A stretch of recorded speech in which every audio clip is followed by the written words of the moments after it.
I knew something was off the moment I pulled into my driveway and saw a random SUV parked in my garage like it belonged there. It wasn't my sister's.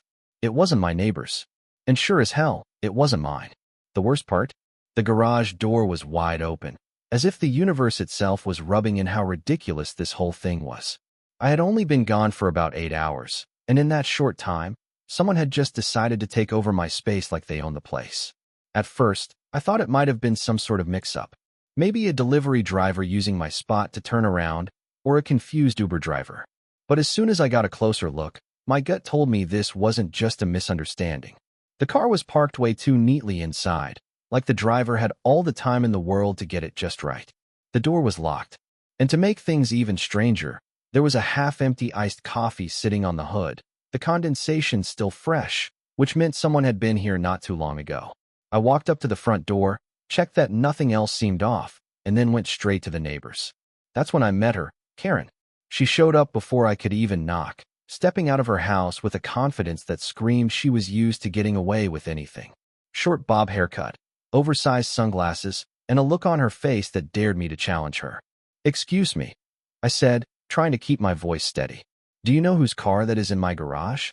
Without skipping a beat, she answered, "Yeah, it's mine." Silence. I blinked. "I'm sorry, what?" I asked, trying to process what she just said. "I parked there," she repeated, like that somehow made sense of everything. "I needed the space." I laughed, thinking she had to be joking, but she just stared at me like I was the one who wasn't getting it. "So you just parked in my garage?" I asked, making sure I wasn't hearing things. She scoffed. "It was empty. What's the big deal? You weren't even using it." Oh, this was going to be fun. I took a deep breath, pinched the bridge of my nose to keep calm.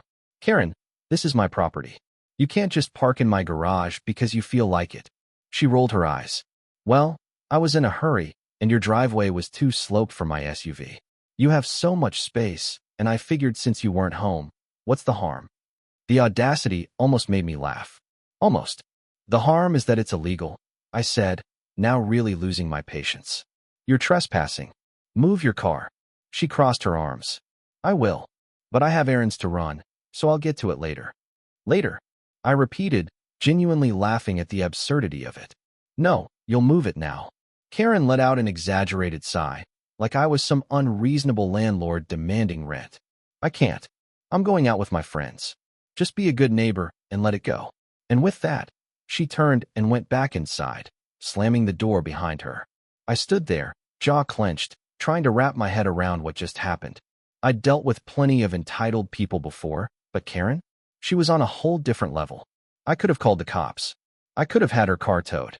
But something about the smug little look on her face as she brushed me off stirred up something petty inside me. Fine. She wanted to park in my garage that bad? She could stay in my garage. Without hesitation, I walked back to my house, grabbed the garage remote, and manually locked the door from the inside.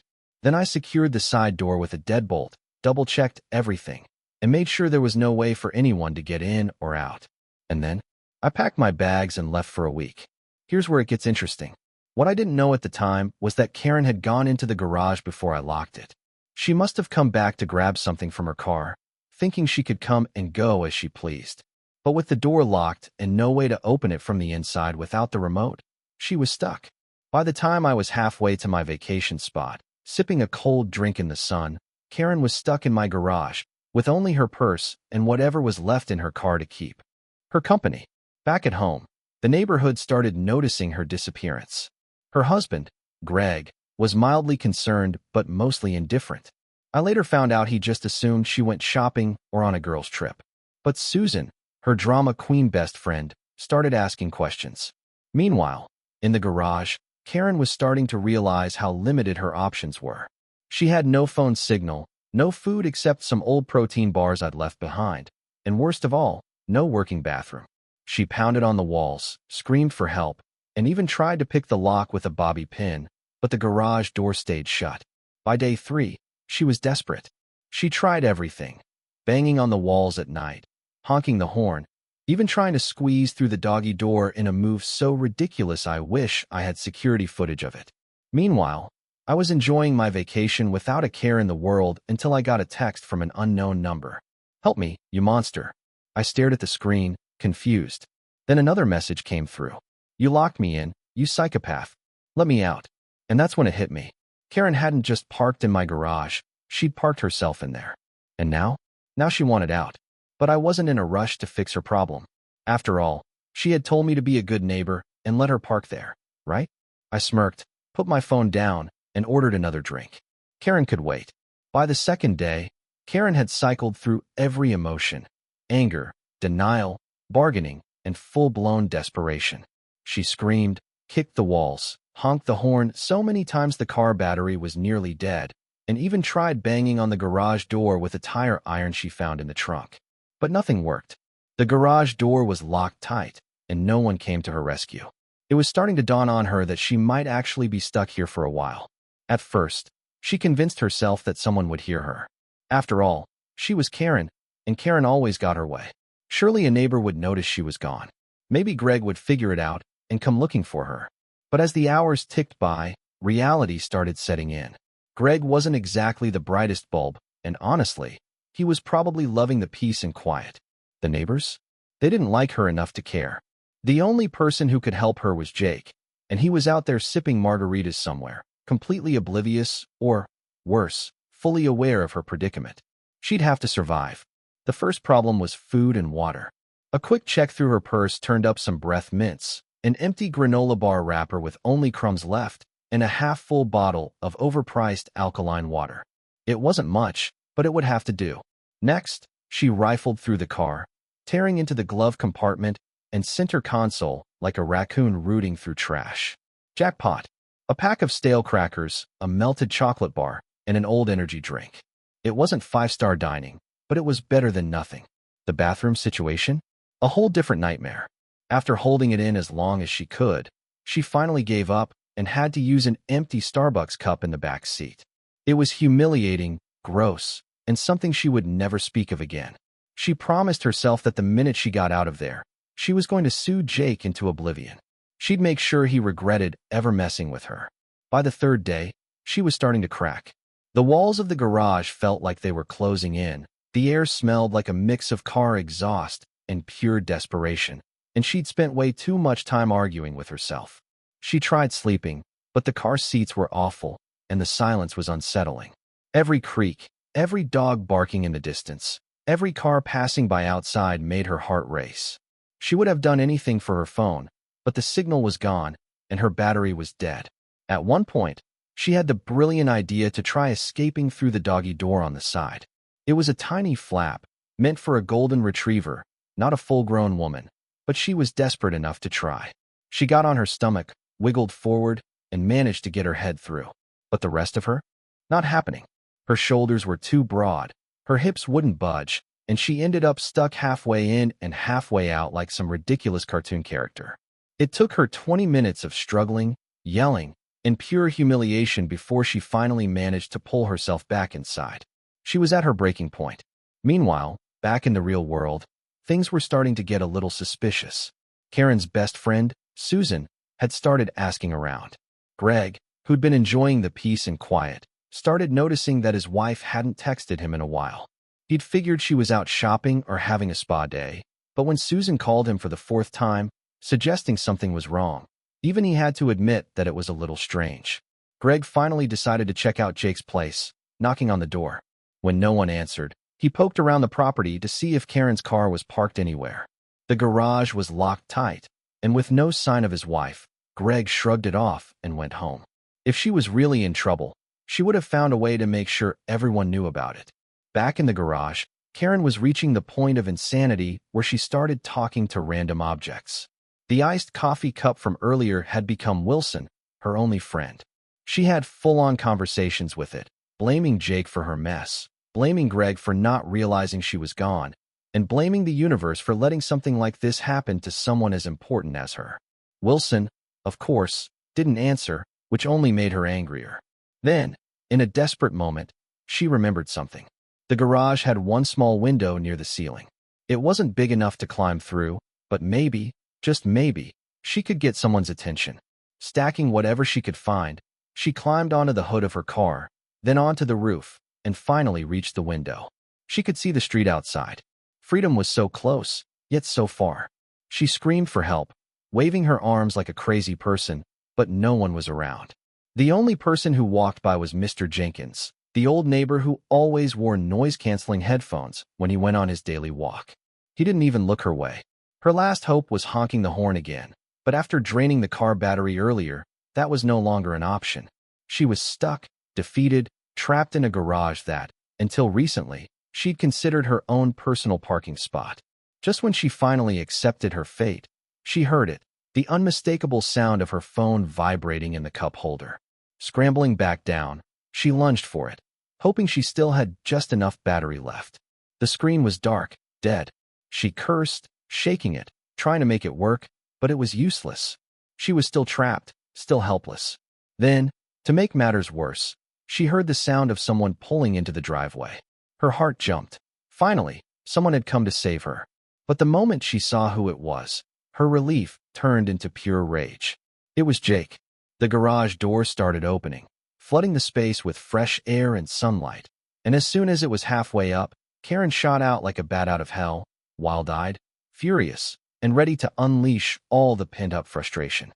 Jake, however, just stood there, sipping a drink as if he hadn't just left her to rot for a week. "Well," he said, smirking, "looks like someone had an eventful time." Karen saw red. She was going to destroy him. Karen had never felt this level of anger before. The second she stumbled out of the garage, disheveled and wild-eyed, she barely took a breath before launching into a full-blown screaming fit. Jake, on the other hand, stood there with the most infuriatingly relaxed posture, sipping his iced coffee as if he had just come back from a casual trip to the grocery store, rather than returning to the hostage he'd unintentionally locked in his garage for a week. "You absolute psychopath," Karen screeched, her voice hoarse from days of yelling in the enclosed space. "You locked me in there. You left me to rot. Do you have any idea what I've been through?" Jake raised an eyebrow, totally unfazed. "I mean, I assumed you'd move your car when I told you to. Guess that didn't happen." Karen's hands clenched into fists, her nails digging deep into her palms. She was dirty, exhausted, dehydrated, and beyond humiliated. The stench of stale energy drinks and sweat clung to her, and her once perfectly straightened bob was now frizzy beyond recognition. For days, she had been planning her revenge, imagining every possible way to make Jake pay for what he had done. Now that she was finally free, she was going to make sure he regretted it. "I'm calling the cops," she growled, pointing a trembling finger at him. "You're going to jail for this. This is unlawful imprisonment. I hope you have a good lawyer, because you're done." Jake took another slow sip of his drink. "Go ahead." Karen hesitated for a moment. He wasn't panicking. He wasn't even slightly worried. He simply pulled his phone out of his pocket and unlocked it. "Want me to call for you? Or do you want to use mine since your battery's probably dead?" For just a second, Karen faltered. Something wasn't right. Why wasn't he scared? Why wasn't he scrambling to explain himself? The calm and composed look in his eyes made her stomach twist with unease. Before she could answer, Jake walked over to his car and popped open the trunk. He pulled out a small security camera and tapped the screen. "See, the funny thing is," he continued, ignoring the fact that Karen looked like she was about to lose it, "I installed cameras around my property a while ago, and they've been recording this whole time." Karen's mouth went dry. He turned the screen toward her, letting the footage play. There she was, walking up his driveway, dismissing him when he told her to move her car. There she was, arrogantly turning her back on him, saying she'd move it when she felt like it. And then, the cherry on top, there she was, sneaking into the garage to grab something from her car just before he locked it and left. Jake grinned. "So, technically, you locked yourself in. I just didn't know you were still inside when I left." Karen's lips parted, looking for something to argue, but nothing came. He had proof. Evidence. Her entire case was destroyed in an instant. "But please," Jake continued, slipping his phone back into his pocket, "call the cops. I'd love to show them this. I'm sure they'd be very interested in hearing how you trespassed on my property, parked in my garage without permission, refused to leave, and then accidentally locked yourself in. I think the legal term for that is breaking and entering, but what do I know? I'm not a lawyer." Karen's face burned. This wasn't how things were supposed to go. She was supposed to be the one in control, the one who called the shots, who made him beg for forgiveness. But now, Not only had her entire argument turned against her, she was dangerously close to facing legal consequences herself. She needed to regain control. You can't prove I was in there for a whole week, she spat. For all anyone knows, I was only in there for a few hours. Jake smirked. You mean aside from the text you sent me? Karen froze. Jake unlocked his phone again and scrolled through his messages before holding the screen up. Karen's frantic texts flashed in front of her, all of them pleading for help. Help me, you monster. You locked me in, you psychopath. Let me out. I've been here for days. I'm losing my mind. Jake raised an eyebrow. Doesn't exactly sound like someone who was in there for a few hours, does it? Karen clenched her teeth so hard it hurt. She could feel her grip on the situation slipping, and she hated it. And then, to make matters even worse, her husband Greg finally showed up. He pulled into the driveway, stepping out of the car with a confused look on his face. Hey babe, where have you been? Susan said she hasn't heard from you in days. Karen spun around, barely holding herself together. Greg, this lunatic locked me in his garage for a week. Greg looked at Jake, then at the security camera in his hand, and then back at Karen. Wait, so you were in his garage? What? I parked there. For a bit, and then he locked it. He did this to me. Greg rubbed the back of his neck. So why did you park in his garage? Karen's mouth opened, then closed. That's not the point, Greg. Jake gave Greg a friendly nod. Your wife trespassed on my property, refused to move her car, and then got herself stuck in my garage when I left for a trip. I've got it all on camera, including the part where she texted me to let her out. Greg exhaled slowly. Karen, did you actually do that? Karen was about to explode. This was beyond humiliating. She had suffered for days, expecting everyone to be on her side the moment she got out, and now her own husband was questioning her. Jake clapped his hands together. All right, well, I'm not pressing charges, but I will be installing a new security system to make sure this never happens again. Karen scoffed. Like I'd ever park in your garage again, you lunatic. Jake grinned. Good. Then we're on the same page. Karen seethed, feeling completely defeated. This wasn't over. She would figure out a way to get back at him. She had to. But then, as if the universe had one final blow to land, her phone buzzed with a notification. A fine. A big one. From the Homeowners Association. The message was blunt. Unauthorized use of another resident's property, multiple complaints from neighbors, and a decision by the HOA to revoke her community privileges for a year. No pool access. No clubhouse reservations. Nothing. Jake gave her a little salute. See you around, Karen. Karen wanted to scream. She wanted to fight. But there was nothing she could do. With no other options, she stomped back to Greg's car, humiliated beyond belief. Greg, on the other hand, just sighed. So should I even ask? Drive. Karen snapped, crossing her arms. And with that, Greg put the car in reverse and drove them away. Jake watched them leave, shaking his head in amusement. He had won. And the best part? Karen had done it to herself.